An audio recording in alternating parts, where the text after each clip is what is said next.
নোয়াখালীর ভাষায় একটা কথা আছে, প্রবাদ, চেষ্টা করলে উপায় হয়। মানুষ পারে না পৃথিবীতে, এমন কিছু নেই।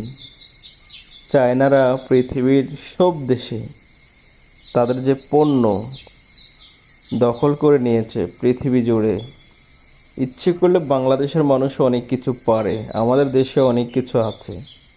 প্রথম হচ্ছে আমাদের ইচ্ছে নেই, আবার অনেকের আছে ইচ্ছে করলেও কিন্তু টাকা পয়সা যে আর্থিক একটা সমস্যা থাকে সেটার কারণেও পারে না।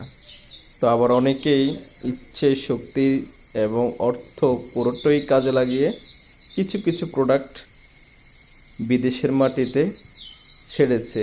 আমরা বিদেশে থাকি, আমরা পাই। যখনই বাংলাদেশের কোনো প্রোডাক্ট পাই তখনই আমাদের কাছে অনেক ভালো লাগে। মেড ইন বাংলাদেশ, আমরা চাই এগিয়ে যাক, আমাদের অর্থনীতি সুনাম হোক আমাদের প্রিয় বাংলাদেশের।